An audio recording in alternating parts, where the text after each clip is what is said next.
Sejam muito bem-vindos ao meu programa Entrevista Brasil TV, da MIDTV 35.1, trazendo informações de qualidade para vocês.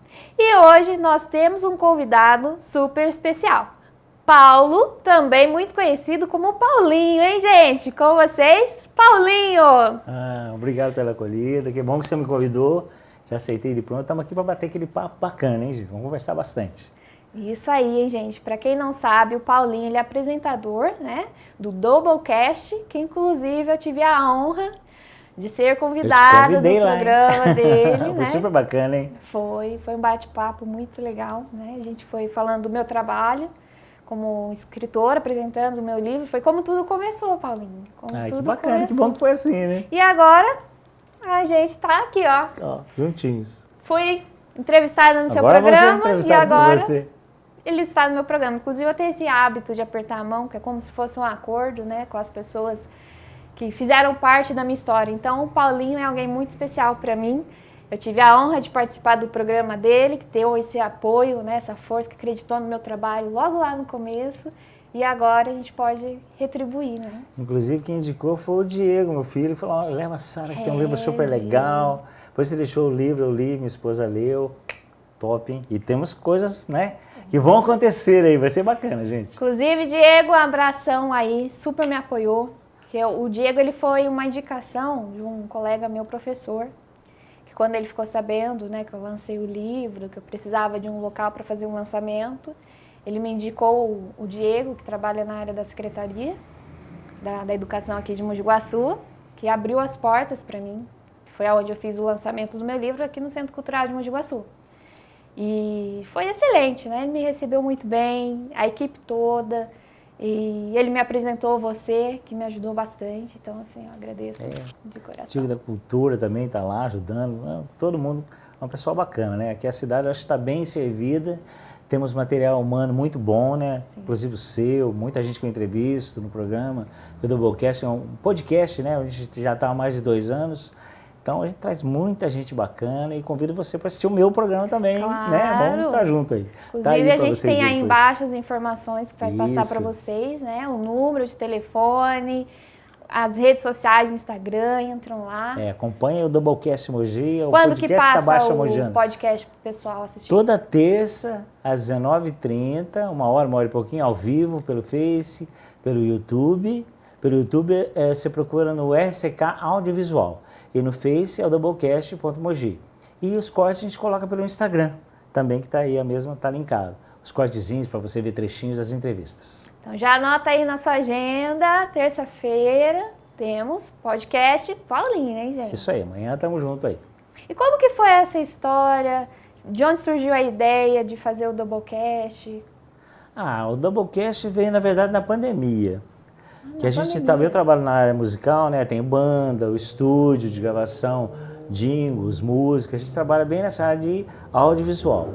E na pandemia deu aquela blackout geral e eu tinha um parceiro que estava gravando Pisadinha. Ele é um DJ, gente finíssima, né? Chama Zaqueu. Ele tem um nome artístico, mas ele estava gravando comigo as músicas. Caiu falando, cara, a gente precisa fazer alguma coisa, né? Agora ninguém não tem mais nada. Falou, cara, podcast e tal, falei, vamos experimentar fazer. Porque estava em alta, né? Porque então, na pandemia estava muita live, o pessoal, né? não poderia sair, e então eles acessaram muito o conteúdo na internet. Então que abriu a porta. Foi meio por acaso, a gente até não tinha muita estrutura ainda, né? Não estava habituado a fazer, mas tinha um equipamento, falava, vamos experimentar fazer. Então ele entrava, ele é um DJ, né? Mais molecão e tal. E falou, vamos fazer essa dobradinha. Aí falou, até o nome veio daí, Doublecast, time dobrado. Começou assim, né? Um time dobrado. E falei, vamos, né? O primeiro até falei, eu conheço o pessoal da área política, eu conheço muito. Falei, eu trouxe um Natalino Tony Silva, que é um vereador aqui da cidade de Mogi Guaçu. Então o foco inicial dos seus convidados era a área política? Não necessariamente, né? Eu falei porque assim, é um cara que eu conheci, tava lá, falei, vamos ter um cara que fala legal, né? Eu levei ele. E no primeiro programa. Depois a gente falou, a gente vai diversificar, vamos trazer artistas, vamos trazer o pessoal comércio. Então eu comecei a deixar bem eclético de toda a área, para a gente, uma história bacana. Tem uma pessoa também que me ligou, eu não lembro o nome agora, porque são mais de 2 anos, né, de programa, e tinha uma pessoa que ligou, um casal, a gente tem uma história de vida, você não quer entrevistar a gente? Problema com câncer, superou, sabe, uma dificuldade muito grande. Nossa, foi muito bacana entrevistar também, uma coisa que eu nem esperava trazer, né? Uma pessoa assim anônima, mas que foi muito bacana, foi gostoso de entrevistar.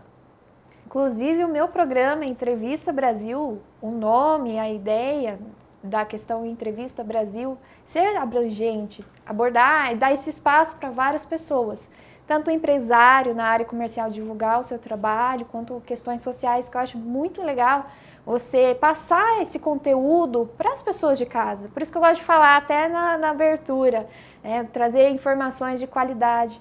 Porque eu acredito muito que as pessoas sentem essa necessidade, essa falta de um conteúdo que seja de qualidade, informativo, porque principalmente hoje em dia, com a tecnologia, as pessoas se acostumaram muito com conteúdo raso, rápido. E às vezes eu percebo que as pessoas sentem falta dessas informações, às vezes até por isso que eu gosto de trazer a história de vida das pessoas, dos meus convidados, porque às vezes pode até inspirar alguém, o pessoal, né, que tá em casa. né? Isso, às vezes alguém passa por isso, às vezes alguém está passando por um momento difícil, uma realidade difícil em casa e pensa como eu gostaria de investir em algo, gostaria de, por exemplo, né, a área artística, né, a sua área música, cantar.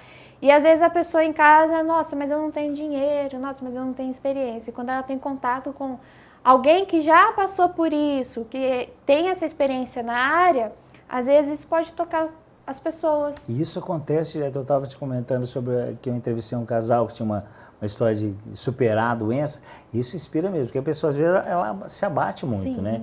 E tem isso que você falou, veio uma profissão que a gente leva lá, eu levei há pouco tempo atrás, uma coisa que eu nem imaginava, gente. Levei um cara para entrevistar, ele faz mergulho de apneia, que é aquele mergulho sem equipamento, e vai lá no fundo e tal, em lagoa muito profunda, no mar, e cara, e ele dá aula, aí ele deixou a dica lá, gente, quem quer e tal. Acabou o programa, 2 pessoas, olha, nunca pensei, eu posso fazer parte. E aí é o que você falou, inspira a pessoa a procurar um caminho que ela nem estava esperando ali, né? Exatamente. E é sério, eu acho super legal, né? E o podcast tem essa nuance, gente. O podcast não é assim, o programa o seu quase um talk show aqui a gente tá, né? O podcast é um bate-papo bem à vontade, uma mesa, aquele formato meio padrão, né? É isso aí. Toma alguma coisinha, né? Aqui a gente tá tomando também uma aguinha. É bem acolhedor, né? É bem acolhedor.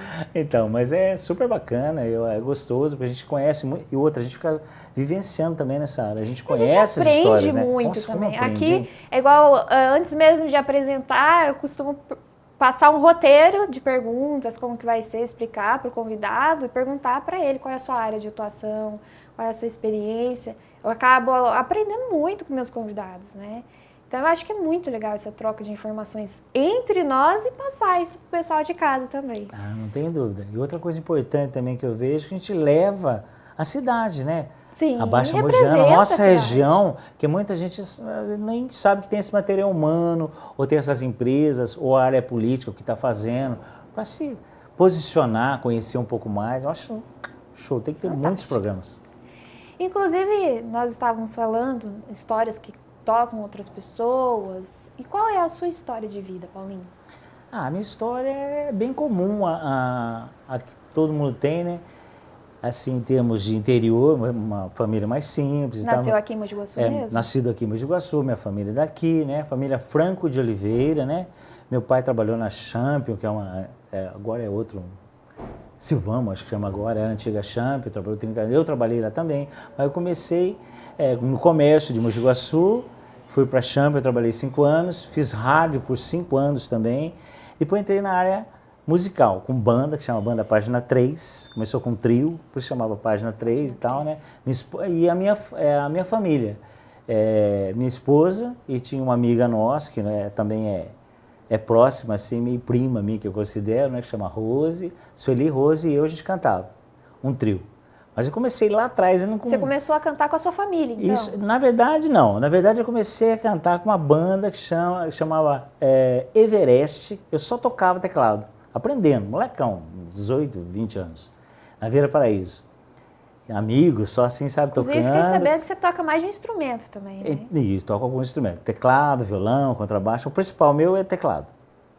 E aí comecei com essa banda, só tocava, não cantava. Depois fiquei um tempo, aí meu primo em segundo grau, que chama Valdir Contessor, ele me convidou para fazer o barzinho. E ele não cantava também, guitarra, teclado, a gente trouxe um outro parceiro aí, fez um triozinho também. Depois esse cara saiu, aí eu comecei, pela necessidade, comecei a cantar um pouco. A gente começou a cantar. E aí foi indo essa dupla, que a gente montou banda para carnaval depois, mas o principal era a dupla. No carnaval, no outro momento, tinha um carnaval com muitos músicos, era a banda com 16 músicos. Metais, percussões, isso não tem mais hoje em dia, né? Assim, mudou. É a época da marchinha, do axé, né? Era outra pegada de carnaval. Hoje é muito funk e tal. E foi nessa vibe que eu fiquei. E depois, na sequência, a gente ficou 13 anos fazendo uma dupla. Depois, na sequência dessa banda... Começou com um trio e depois... Trio, isso. Aí sim, eu fiquei com uma dupla. Não tinha o Página 3 ainda. Tinha uma dupla, aí, tô antigo. Tinha essa formação que eu estava fazendo com o Valdir era dupla e esporadicamente a gente fazia com banda. Ficamos 13 anos e nesse tempo a gente resolveu gravar. A gente fez o primeiro, na verdade acho que foi um dos primeiros CDs que a cidade teve, a gente fez. Olha só, gente. Se foi o primeiro, foi o segundo, assim, que a gente gravou em São Paulo. Uma inovação para a cidade. Naquele né? momento, até um recorde de jornal, foi uma matéria. Só. A gente foi um lançamento no Cerâmica, a gente com 1000 pessoas no Cerâmica, a gente era assim, o artista gravava CDzinho, que hoje nem usa mais, hoje é tudo digital, né? Não tinha o digital, a gente gravava com fita, na época da dupla, chamava Rony e Richard. Eu era o Rony e o meu parceiro primo, o Valdir, que chamava Richard. Rony? Então, Rony e Richard, assim, a gente estava gravando na época, procurando música. Todo carro, a gente vai gravar que música? Eu não compunha na época e estava cantando e a gente resolveu fazer essa dupla e procurar música. Não sei se você conhece o Carlos César, do Carlos César Cristiano. O Cristiano é um cara também legal para você trazer uma hora aqui. É um cantor na época... Mas já fica o convite para você, Cristiano. Para quem não sabe, essa moçada nova, Carlos César Cristiano, mas vão saber de Chitãozinho e Chororó, né? Chitãozinho e Chororó você deve conhecer. Já, e os mais novos conhecem a dupla. Esse Carlos César Cristiano é uma dupla que foi igualzinho Chitãozinho e Chororó na época deles. Em todos os programas que tinham de shows no Brasil todo. E eles eram daqui, vieram para cá. E o Carlos César é um grande compositor. Ele falecido já. A esposa dele chama Virgínia aqui, a gente foi na casa dele conhecer música. Ele falou, vocês vão chamar o quê? Paulinho e Valdir? Ele falou, a gente foi lá para buscar uma música, né? A gente acabou gravando 3 músicas dele na época, inéditas, que ele é um grande compositor, do sertanejo e tal. Aí ele falou, cara, mas Paulinho e Valdir, não, hein? Vamos achar um nome legal para vocês. Aí ele foi brincando. Ele falou assim, Rony é bonito, você não gosta? Pô, lembrei do Rony Von, antigo e tal, um cara aí, né? Aí falou assim, Rony Richard, vai ficar esse nome. Aí a gente gostou. Aí pegou o nome. Aí ficou. Esse a gente trabalhou 13 anos. E com o disco a gente gravou, pra você ter uma ideia, a gente gravou em 96, 97 para o meu trabalho, 2 discos. Bombou também o disco. Né? Não é assim que bombou. O sertanejo é um mercado complicado. A gente fez a região muito bem feita, foi legal, vendeu muitos shows. Mas assim, aquela explosão que a gente tinha, a intenção tinha 28 anos, 29, uma coisa assim. Mas a realidade difícil, né? daquele tempo também era muito diferente. Não. A gente cantou, por exemplo, com o João Paulo e Daniel, em cima de caminhão, inaugurando supermercado. Olha só. Eram umas coisas loucas, assim. Programa de TV a gente chegou a fazer algumas coisas também, viajou a região sul de Minas. Você fez? Que a gente fez TV, chamava, é o programa da falecida Inesita Barroso, TV Cultura. Viola Minha Viola, acho que chamava. Nem sei se tem um programa hoje.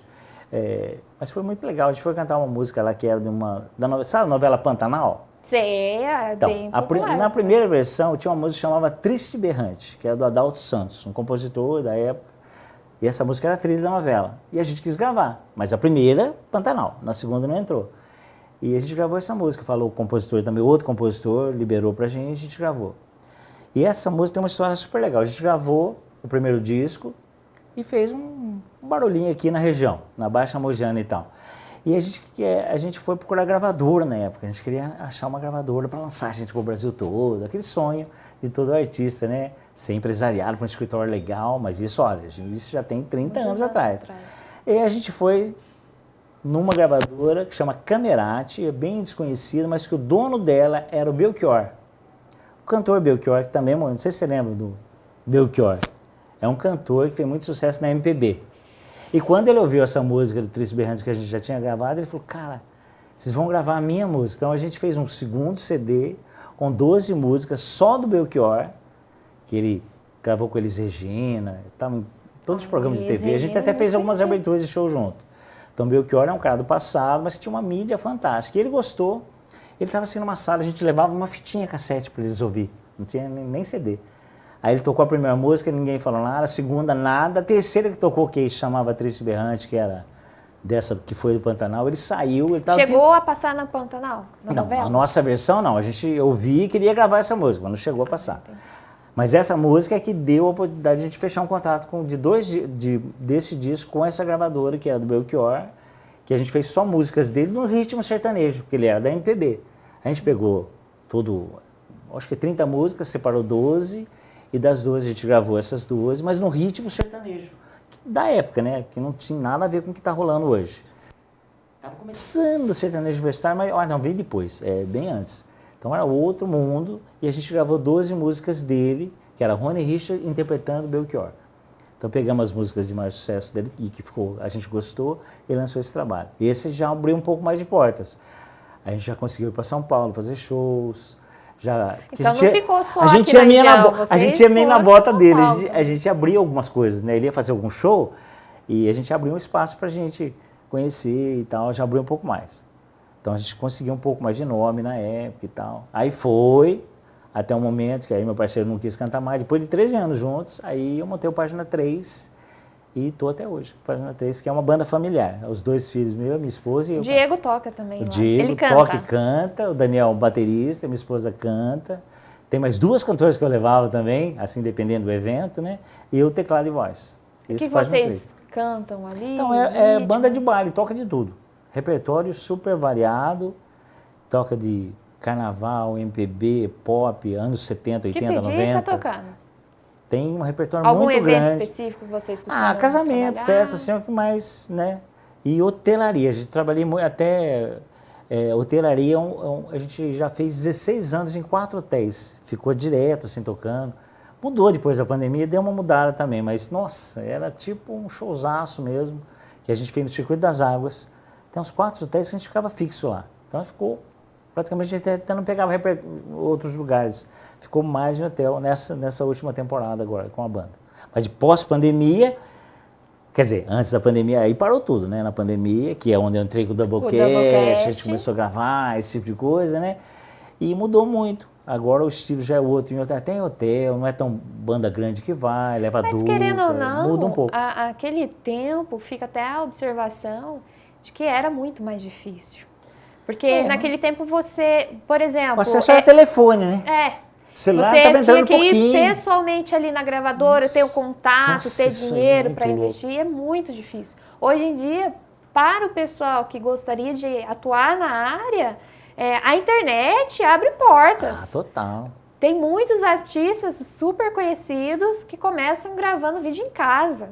Hoje e mudou, bombam totalmente. na internet, conseguem divulgar através disso. Então, né, mas não era assim, não, é totalmente diferente. É difícil. Você tinha que bater na porta, agendar uma audição, que era, ou ao vivo, tinha que levar um violãozinho e cantar pro produtor lá, se ele gostava de você. E como que você conseguia conhecer essas pessoas? Porque você era aqui de Mogi Guaçu. Não, a gente era de Mogi Guaçu, mas a gente tocava em toda a região. E eu fazendo rádio, eu fiz 5 anos de rádio. Aí eu começava a entrevistar os caras que eu gostava de tocar lá, né? Muitos deles, Rick Renner, o Daniel, da dupla João Paulo e Daniel, eu acho que o Menor Zé Rio, outro, a gente foi fazendo contatos. E a gente estava sempre tocando, e onde os caras estavam, a gente também... E tinha um bar muito legal em São Paulo, que chamava Bar dos Artistas, que é onde os artistas gravavam, um ponto, no Moche, tem vários outros estúdios que o pessoal gravava e ia nesse bar. E lá você fazia contatos. Amigos também, eu tinha uma dupla. Indicava o outro. Indicava. Aqui teve 2 pessoas também que foram muito importantes e que foram meus sócios no estúdio, que chama Kaique e Cauê. É uma dupla também. Se você trazer essa dupla, os caras são fera. Fica o convite para vocês também, pessoal. Eles são muito bons. A gente foi sócio por 5 anos no estúdio, começou com a parte de gravação profissional a gente, em 3, né? Depois, hoje eu estou sozinho, eles também têm estúdio hoje e tal. Então eles também eles conheciam muita gente eles já estavam mais tempo envolvidos com a música sertaneja. E ele abriu muita porta, mostrou muita gente legal da época pra gente fazer canja, né? E conhecer quando tinha um show, ia lá. E é bem legal que um ajuda o outro, né? Isso, a gente tava muito... Troca de experiência. O que abriu muito, Sara, foi quando a gente foi atrás de música. A gente ia atrás dos compositores. Antigamente era assim, tinha os compositores famosos. E você procurava na lista telefônica, achava o cara, lista telefônica? ou alguém indicava, né? E você pegava e ia lá. Se aquele cara compõe, que ele tem grande sucesso, vamos ver se ele passa uma música dele pra gente gravar. A gente ia lá. E lá ele indicava o outro, e é meio assim. Mas o QI mesmo, eles indicavam um ao outro, assim, pra gente montar o repertório, aí até chegar num maestro para gravar. Hoje eu faço produção, né? Mas na época eu só tocava um pouquinho lá, como né? que era o processo de gravação no estúdio? Como que é a experiência? Antigamente o processo era assim, você contratava um maestro, ele tinha uma equipe de músicos, isso não mudou muito hoje, mas era tudo ao vivo. Violinos ao vivo, sanfona, né? Bateria, tudo que você precisasse. E não tinha estúdio aqui na região, só Campinas. Não tinha estúdio, nenhum estúdio. Hoje já tem. Nossa, né? hoje o seu, tem inclusive, você tem muito estúdio. Então, hoje o digital propiciou isso. Muita gente gravava aqui nesse disco. Hoje tem estúdio no celular, se bobear, né? Já precisou para muita coisa. Mas antes você tinha que achar isso. O produtor lá que te trazia um arranjador, né? Você levava a musiquinha numa fita cassete, ele ouvia e fazia o arranjo. Depois você acompanhava esse processo, que é todos os músicos tocarem. Depois você pegava esse arranjo, ensaiava ele com uma fitinha cassete também, né, que não existe mais. E aí você ia cantar, colocar a voz no estúdio. Aí você agendava o estúdio lá, um período, 6 horas, normalmente é 6 horas. Você vai lá, ia para São Paulo. Nossa, quantas viagens, não tinha. A gente foi para São Paulo, gravou, aí finalizava e tal. Aí para sair, a matrizinha, que era um CD matriz.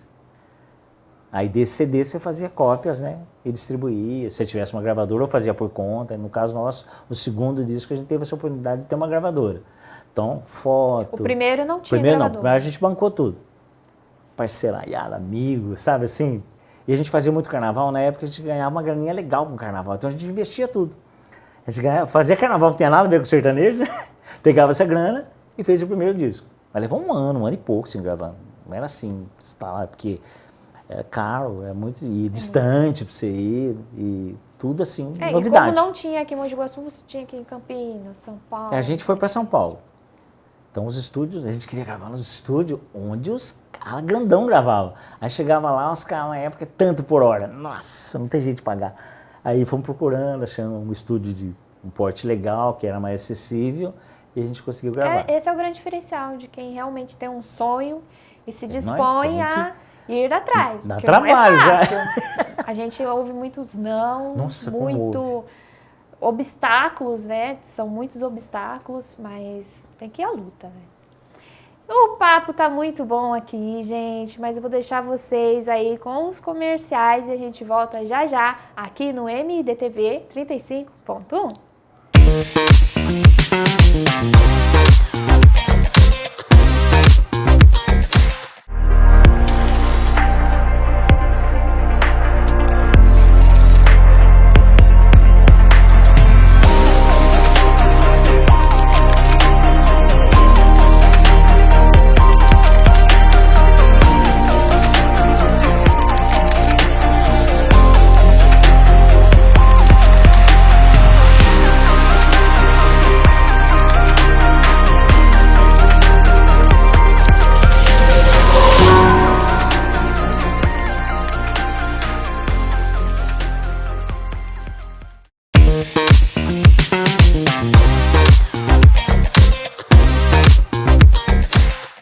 Estamos de volta com esse programa mais do que especial, Entrevista Brasil TV da MIDTV 35.1. E vamos continuar a nossa entrevista com o Paulinho.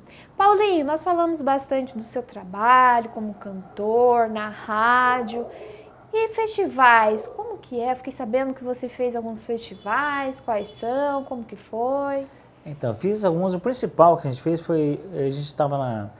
Eu queria atrair, abrir espaço para o cantor de rock regional, aqui da Baixa Mogiana.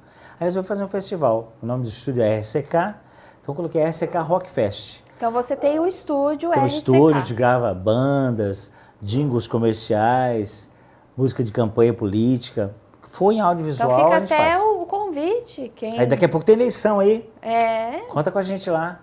Tem vários jingles campeões de políticos aí que a gente teve a sorte e eles estão no mercado, estão na ativa aqui.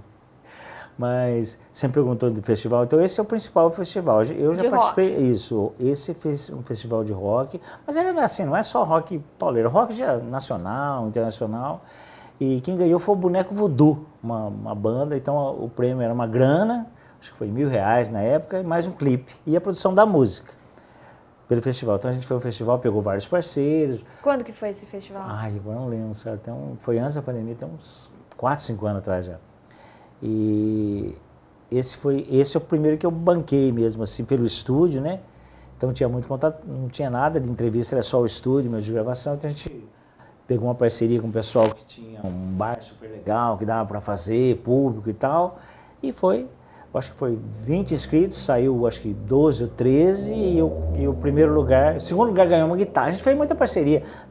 O segundo lugar ganhou uma guitarra e mais uma grana, tem umas coisas assim. Participou ou você organizou? Não, eu organizava e eu dei a premiação. Organiza. O estúdio chama RCK, então é RCK Rock Fest. E quem ganhou chamava Boneco Voodoo, a banda na época, uma banda de rock e tal. A gente fez uma super produção com eles também. Tem um videoclipe, eu não vou lembrar agora certinho. Eternal Night. Se você colocar Eternal Night no YouTube, você vai achar o clipe feito pela minha produtora, que é a RCK, que foi a premiação principal desse festival que eu fiz. E eu estou batalhando. Já tentei muitas vezes fazer festival aqui com o pessoal da cultura em outro momento, mas não teve jeito. Por quê? Então não sei se não tinha interesse. Até agora também, não criticando, mas colocando, né, nessa administração, não teve nenhum festival musical. Então, e faz falta, né, para a cidade. A cidade é muito tão musical. Grande. E é uma cidade musical, tem muito artista, gente. A gente brinca aqui, eu toco em muito lugar, o cara fala de Mogi Guaçu, lá tem músico bacana, hein? E é bom valorizar o pessoal então, aqui da cidade. No Circuito das Águas, em São Paulo, fora do país, muita gente que entrevista. Até entrevistei o maestro Carlos Lima de Mojimirim, ele falou que tem muitos músicos em Paris, tocando em orquestra, que é daqui de Mogi Guaçu, Mojimirim, Itapira. Então, gente, principalmente Mogi Guaçu é uma cidade muito musical. Tem artistas de, para mim, toda a área. Do sertanejo, inclusive, do pop. O que você comentou é verdade, porque eu fiz parte do coral que chama você Cantadores Júris. Só que em outro idioma, em Júris, né? Que é em J, mas em outro idioma. E ele era formado pelo maestro, tinha todo o pessoal ali do coral. Ele era formado por grupos advogados, juiz mesmo. Então era um pessoal assim extraordinário, sabe? Tinha toda a equipe, a gente apresentava aqui na região. Te interrompendo, você canta? Sou soprano. Ok, apresentadora, atriz, multifunções, hein? Então, eu cantava no coral, sou soprano. É gostoso, né? Eu cheguei a cantar em coral também. Inclusive, de igreja, sim, coral de igreja. Eu fui apresentada no Rio de Janeiro. Olha que legal, que show. Ninguém gostoso, sabe. Né? Mas, pronto. Reentrevistando aqui. Inclusive eles faziam a apresentação aqui na região. Fomos, inclusive, no Rio de Janeiro, Angra dos Reis, apresentar com o pessoal. Então, era assim, o pessoal extraordinário. Eventos, casamento. Teve uma outra cidade que eu não me lembro agora o nome. Mas mesmo depois que eu saí do grupo, porque os ensaios e apresentações, normalmente, dependendo do lugar, tinha que viajar, o ensaio à noite. Como eu comecei a fazer a faculdade, ia bater o horário, eu não ia conseguir conciliar. E, infelizmente, eu não continuei com o grupo, mas mesmo depois que eu não estava mais apresentando como cantando ali, eles me chamaram como porta-bandeira representando Mogi Guaçu. Que legal. Foi um outro evento, eu não lembro agora em que cidade que foi, e eu fui representando a cidade de Mogi Guaçu. Deixa eu te contar uma coisa bacana que eu fiz em termos. Foi bem o festival, mas bem próximo. Na época da pandemia também, não sei se o pessoal conhece, sabe que é mob de bateria, vários bateristas, né? 20, 30, 40, 50 bateristas tocando a mesma música no espaço. Então, monta aquilo lá. E eu tinha feito primeiro também, tinha filmado, ajudado a produzir, porque os meus filhos também gostam de banda de rock e tal, né? E a gente fez. E na pandemia não tinha como. A gente pegou 60 bateristas, cada um gravou na sua casa a mesma música, e eu editei todo esse trabalho. Também está no Mogi Rock Mob. Então tem um trechinho, tem todos os bateristas tocando uma música, né, a mesma música, e feito isso, cada um na sua casa. Aí mandou esse vídeo para mim, editar, nossa, um trabalhão danado, mas ficou um material super bacana.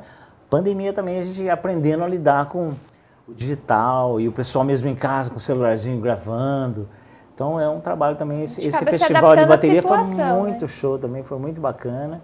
E um outro que eu fiz, que eu quis mostrar também mais contemporâneo, mais perto, agora já tenho acho que 1 ano e meio, foi pegar uma música do... Deixa eu lembrar só o nome oh, caramba, Legião Urbana. Mais uma vez chama a música. E eu coloquei 100 músicos de Mogi Guaçu tocando a mesma música. Nossa, deve ser lindo. E a gente foi gravar cada música e cantor, mas de toda a área, do rock, do sertanejo, tudo que você pensar que temos, lógico, tem muito mais que 100 músicos aqui em Mogi Guaçu. A banda, a Corporação Musical, fez arranjos comigo. Um abraço para o regente, que é o Benedito, o maestro nosso aqui, que eu já entrevistei também. Outra pessoa fantástica, que tem um know-how musical. Nossa, trabalhou em carnaval comigo. A gente fez, então fiz o arranjo e convidei esses músicos e fiz essa produção, que só se procurar. Por Mais Cultura, a música, mais uma vez, é do Flávio Venturini e do, não lembro o nome do Legião Urbana, do principal, do cantor Legião Urbana, e é a composição deles, chama música mais uma vez, um arranjo. Então teve viola, teve a orquestra tocando, todo cantor cantou um trechinho, cada cantor. Acho que deu 40 cantores, cada um cantava um pedacinho só da música. No final todo mundo canta o refrão, aquelas coisas, né? E mostrando na nossa cidade. Então foi gravar na ponte, bateria, sabe a ponte vermelha? Não a ponte vermelha, a outra ponte de pedestre. Põe uma bateria lá e fomos tocar lá. Em cima do Paço Municipal, os cantores cantando com drone, viajando na ideia. Então foi a ideia de mostrar a diversidade, nesse caso musical, de Mogi Guaçu. Fica até então a ideia de fazer mais festivais musicais. Festival, no eu acho, Guaçu, sabe? né? Até acho que a população mesmo pede por isso. Eu sei que vocês gostam. têm a vibe aqui, tem programas musicais. Eu acho que é muito importante, que é uma classe trabalhadora, não que é a minha, defendendo o meu lado, né? Mas é uma profissão difícil. A pessoa só vê o palco, né? Não é, tem que estudar muito, tem que ensaiar muito, comprar equipamento, comprar instrumento, se dedicar. Eu sei que tem o digital, tem muito playback, é legal, tudo bacana. Mas você vê o músico ali desenvolver naquele momento no show que você goste, né, da sua área, não tem preço, porque é uma coisa, uma emoção muito grande, né? E também na área, né, a gente fala da área que eu gosto muito, que eu quero que a gente pode falar um pouco sobre cinema também, que é uma coisa nova que eu estou entrando também. Que eu fiz o primeiro curta-metragem agora. Fiquei sabendo que você produziu curta-metragem. Qual que foi esse curta-metragem? De onde veio a ideia? Esse curta-metragem você não encontra ainda, porque eu coloquei, ele está pronto, né? Eu estou esperando também as leis de incentivo para poder fazer a finalização, assim, conseguir fazer de uma maneira, e também o streaming, né? Colocar numa plataforma que tenha mais evidência, mas o filme está pronto. O filme se chama A Mancha. É uma história dos anos 70. É uma lenda. É uma lenda urbana, né? É assim, tem gente que acredita que sim, que não. Nos anos 70, aquela ponte que tem da Gutierrez, que é aquela ponte que passa o trem, né? Tinha um trabalhador lá, e esse trabalhador caiu numa pilastra que é enorme. A pilastra são uns 40, 50 metros, e supostamente ele caiu e não tinha como resgatar naquele momento, porque estava já, né, a produção está sendo feita, não tinha o que fazer. E o cara foi soterrado lá e ficou depois, né? Isso, reza a lenda. Ficou uma mancha da onde esse cara morreu. É uma pilastra que tá, e tem a mancha. Eu fui visitar antes essa história quando eu era criança, todo mundo falava disso. Aí eu fui resgatar essa história. Eu fui lá, vi, realmente tem a mancha, procurei documentos, o pessoal dos jornais me orientou, eu peguei matéria da época, depois que tinha feito, porque eu sabia só da lenda, né? E realmente essa história. Essa pessoa ficou lá e não conseguiu resgatar. Então de jeito que é verdade. Uma lenda que o pessoal a mancha conta, tá lá. mas os documentos confirmam. Então não teve documento, era só entrevista, sabe, boca a boca. Inclusive a matéria está lá, não tem uma evidência. Não tem. Não tem evidência, mas tem uma mancha que ficou lá que parece que é alguém que está soterrado, morreu lá, ficou lá. E essa pilastra é a pilastra de dentro do rio, está dentro do rio essa. Então, muito pescador vai lá, né, e vê isso aí e acabou esquecendo um pouco. Isso aí viralizou naquele momento, dos anos 70, 70 e pouco, 75, assim, né? E ficou. Mas essa mancha está lá até hoje. Aí eu falei, vou contar essa história. Só que no meu entra a ficção, né? Essa mancha aparece, a alma da pessoa vai fluir ali, né? Você deu vida, imaginação, né? Um repórter vai lá e vai acontecer. Então esse curta tem 20 minutos, né? Ele conta essa história com um pouco de conteúdo ficcionado, né? Ficção que eu criei em cima. Aí eu trouxe uma diretora outra pessoa que você entrevistar, você vai adorar também, que eu trouxe a Bruna Grassi, que fez a direção de fotografia, me ajudou a dirigir, porque foi o primeiro, eu não tinha experiência. Eu tenho experiência muito com clipe musical, festivais, gravar clipe eu já fiz muito. Né? Mas Conta, mas é outra linguagem, né? O diferente. cinema é outra linguagem. Por exemplo, ensaiar ator, escrever roteiro, não tenho experiência com isso, né? Mas falei, eu quero desafio. Aí chamei alguns parceiros, o pessoal veio, todo mundo colaborou, aí consegui um roteirista também que me ajudou muito a escrever e foi orientando e tal, tudo parceria, tudo brother. Expliquei, né? Um projeto piloto pra gente ver como é que fica e tal, né? O investimento você conseguiu pelo governo? Não, isso é investimento meu mesmo. Seu. Financeiro meu e parceiro, né?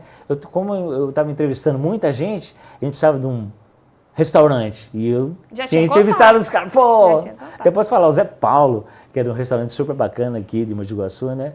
Ele, não, vem aqui, pô, a Peixalho por minha conta, atrás, porque vai ter ali um papo ali e tal, né? Trem também, a gente conseguiu umas locações lindas, gente, uns lugares que você nem imagina. Tem um trem parado aqui, no Jardim Paulista, se não me engano o nome é esse, uma composição que está abandonada, um lugar maravilhoso, um cenário pronto. Então eu explorei ali também, onde acontece algumas cenas, na Estrada da Cachoeira. Também pessoal para contar a história? Então, não, foi mais assim que nem uma novelinha mesmo, né? Não teve, mas eu peguei alguns depoimentos que eu não sei, tem depoimento de gente que afirma que viu. Ah, cara, eu tava lá, olha, eu posso falar o nome dele, chama Pedro Renato, esse eu não lancei, ele hoje é um empresário e tal, tem uma loja de materiais de construção. Até hoje em dia eles veem as coisas ali? Então, ele disse que acompanhou e fala, morreu o cara lá. Ele é do lado cético, ele sabe que morreu. Para ele, morreu o cara, ele falou que vendia, eu fui entrevistar ele falou, eu vendia picolé para os trabalhadores. E eles contavam pra gente o que aconteceu. Pô, o cara morreu aí, sabe que ele falou, aconteceu, para ele aconteceu. Agora, tinha gente que ia lá de noite e viu alguma coisa. E outros que falam, é uma mancha de óleo, sei lá o que tá lá, que ficou. Então não dá para ter uma certeza do que aconteceu. Agora no filme, ele toma vida e tal, ele aparece, mas assim, para uma pessoa só. Então a gente não sabe no filme se é a cabeça dele que está muito influenciado ou se aconteceu mesmo. E o legal do audiovisual é as pessoas poderem presenciar aquela cena, como se ela estivesse ali vendo, né, como que é a história. Você ter contato com essas informações é muito legal, ainda mais você contar a história de Mogi de Guaçu. As pessoas têm acesso a histórias que são de Mogi de Guaçu, da própria cidade. Então, tem outra. Eu gostaria de fazer um outro curta também, que eu estava pensando, não comentei contigo ainda, que tem aqui uma história linda também, muito interessante, que é do passado também, chama O Corpo Seco. Ah, essa eu conheço. É muito legal, eu queria também dramatizar ela, fazer... Cabe até um longa desse aí, mas assim... longa é uma coisa que a gente precisa do auxílio, até a gente puder falar um pouquinho das leis de incentivo à cultura que estão vindo, né? Que vejam esse lado, para a gente poder fazer vídeo, para a gente poder fazer o seu livro, transformar num filme. Eu entrevistei ela, gente, foi muito legal. Eu falei, nossa, é o que eu quero fazer um longa. Ela falou, então vai ser o meu. Que inclusive foi muito bom você tocar nesse assunto, porque eu vou transformar o meu livro em curta-metragem, eu já escrevi o roteiro, inclusive vamos ter uma parceria, vamos produzir junto curta-metragem. E eu acho, depois, mais pra frente, também um longa-metragem, filmes, séries, que eu tenho ideias infinitas aí de muitos livros para escrever, porque o meu livro é praticamente um roteiro de uma história aí que dá para transformar em filme. Gente, vai sair um filme fantástico, vai ficar lindo. Inclusive pelas questões sociais, então as pessoas vão se identificar muito. Então são questões sociais de extrema importância para a sociedade em si, de se pensar, e numa análise da psicologia.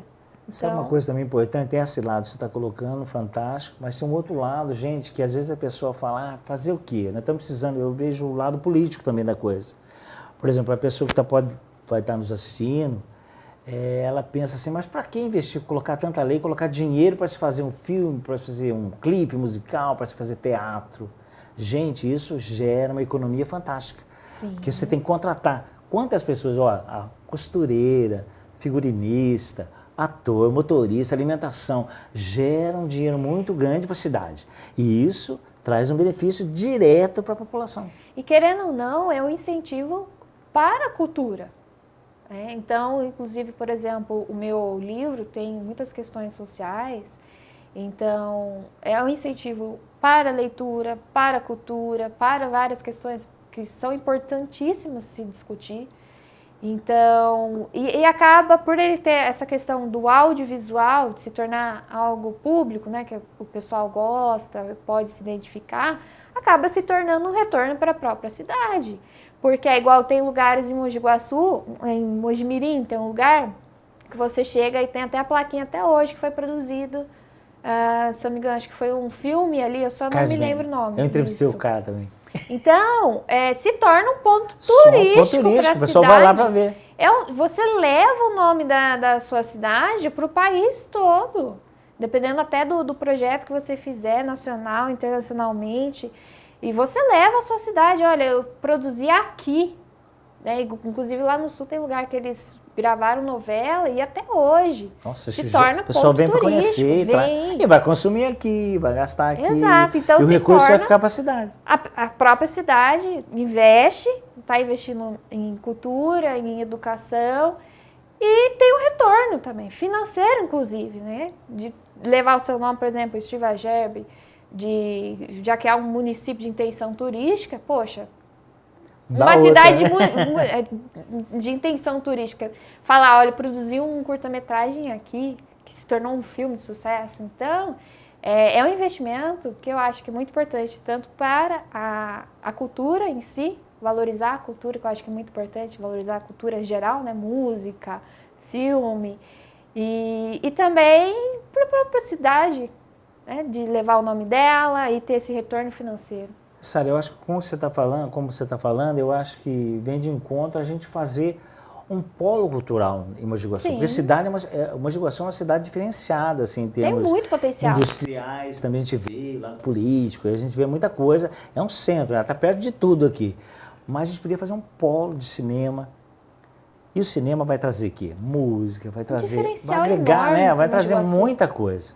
Então, eu acho que nem o seu programa que você abre espaço para que a gente possa falar isso e sensibilizar os empresários, sensibilizar ainda mais o poder público, que a gente pode ter leis municipais de incentivo à cultura, sim, que a gente possa daqui sair. Fazer mais festivais, fazer mais esses programas de investimento para música, livro, seja filme, eu acho que é muito importante. Eu acho que é um caminho financeiro e é um caminho de a gente, que nem você disse, divulgar a nossa região, principalmente Mogi Guaçu, a nossa cidade, né? Para que a gente traga recursos, divisas, essa prospecção. E outra, você fala, eu acho legal, uma menina que está te vendo, ou que possa ver um cara mais velho, Paulinho fez isso no outro momento, mas não, está acontecendo agora. Então, pode ser o sonho de alguém também lá, né? Sim, você e pode estar trabalhando com a gente, né? A pessoa que é legal, a gente receber um telefone, a pessoa, posso participar do seu filme? Opa, vamos conversar aí, né? De repente, a gente pode abrir portas, né? Claro, vai abrir portas para muitas pessoas. Eu acho que Paulinho, cada vez mais disso. Está muito bom, mas infelizmente... Você vai fechar já? Vamos esticar um pouquinho. Se fosse por mim aqui, gente... Não, tá uma delícia. Obrigado. Inclusive, se você quiser deixar suas palavras, né, agradecimento. Legal. Quero agradecer você especialmente aqui, toda a produção, que ela me convidou, aceitei de pronto, eu já tinha entrevistado ela aqui. E que se você conhecer o meu programa também, chama Doublecast Mogi, você pode me ligar para fazer uma indicação também de alguém que você queira que eu entreviste, é 19 a área, 99655-9798, é o Doublecast Mogi, toda terça-feira. E também, se você precisar do trabalho profissional na área de cinema, na área de videoclipe, gravar sua música, tudo que você precisar na parte de audiovisual, pode ligar para mim, esse contato está aí, está embaixo. Você me liga, a gente bate um papo, faz um esquema bacana para produzir o seu trabalho e lançar para toda a região, para todo o Brasil. Muito bom, hein, gente? E para vocês aí de casa, mais uma vez, eu agradeço por abrir esse espaço e estar acompanhando o meu trabalho, que vocês tenham gostado desse conteúdo, dessas informações, que acompanhem cada dia mais esse trabalho, que só tem a crescer e que eu gosto assim, de poder levar para vocês um conteúdo de qualidade para vocês aí de casa, feito com o maior amor. E fica aí para vocês o meu agradecimento a vocês aí de casa, ao nosso público que faz parte dessa equipe, que tornou tudo possível, né? E então fica aí para vocês o meu tchau, o meu abraço para todos vocês com todo amor e carinho e até a próxima.